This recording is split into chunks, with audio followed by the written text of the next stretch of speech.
I'm Richard Appleton Maxfield, and I was born in Iowa. I was 25 years old when I got involved with the Spanish-American War. I only played a very small part, but those of you who know the Spanish-American War history will remember that McKinley was president at the time, and he had served in the Civil War, and he'd seen all the death and the bodies piled up. He was very much against war. Now, why did the Spanish-American War start?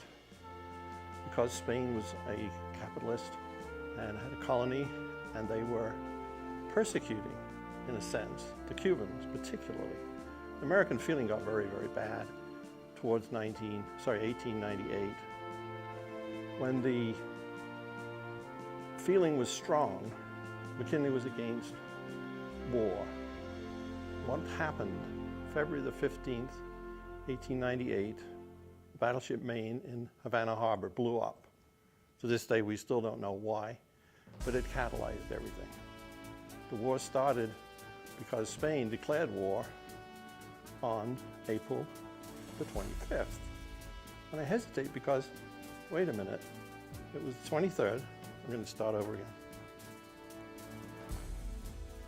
Spain declared war on April the 23rd. The same day, McKinley asked for 125,000 troops. He then declared war on the 25th of April, but he backdated it to April the 22nd, presumably to justify what he did on the 23rd. It was a war that lasted 10 weeks, a very short war. The good news is only about 300 people died in the battles, but 5,000 people died of disease. The war took place in the tropics, Caribbean, and the Pacific. Now, when I volunteered, I joined the 2nd Regiment of Volunteer Engineers. I'd gone to CSU, which we call it today, but then it was called Colorado A&M. I volunteered and ended up in Hawaii, the middle of the battlefield. As I said, it stretched from the Caribbean all the way to the Pacific, specifically Cuba, Puerto Rico, Guam, and the Philippine Islands. I just want to tell a couple of short stories about the battles that did take place. One of the fascinating ones is the one at Guam. The battleship, well, it wasn't really a battleship, but the ship, the Charleston, which had cannons, headed up into the wind, fired 3 cannons, boom, boom, boom, at the fort there, carrying the Spanish flag. What's going to happen next? Of course, Captain Glass and his men wondered. The answer was a ship came out from the fort area with the Spanish flag and came up to their ship, and the lieutenant from the Spanish army climbed up and said, "I'm sorry, would you loan me some gunpowder so I can return your 3-gun salute?" A battle that didn't cost lives. One that was a little more ferocious, and the one that's known by almost everybody is, of course, the taking of San Juan Hill. There, the interesting part is history says that Teddy Roosevelt led a charge up the hill and took it. He had the Rough Riders, cavalry, charge, all that makes sense, except he didn't.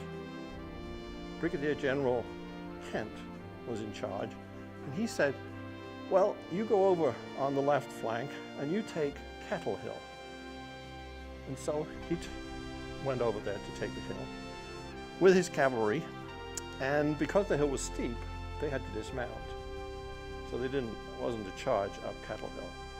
It was an attack of Kettle Hill. Now, Teddy Roosevelt stayed on his horse, and as he led his men forward, he came to the front lines, and that was the 9th and 10th Cavalry, African Americans, and they were holding the front line.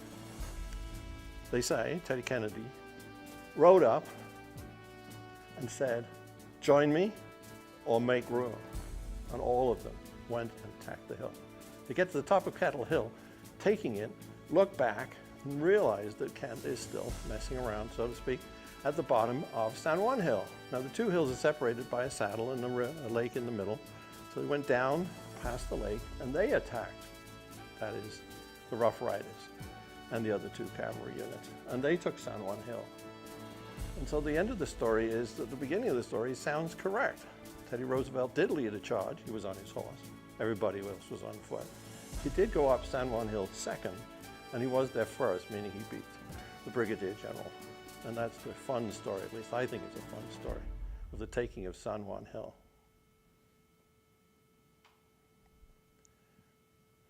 So if you were to ask me if I'm proud of being a veteran, which I'm not in real life, I'll start off by saying I'm proud to be a veteran.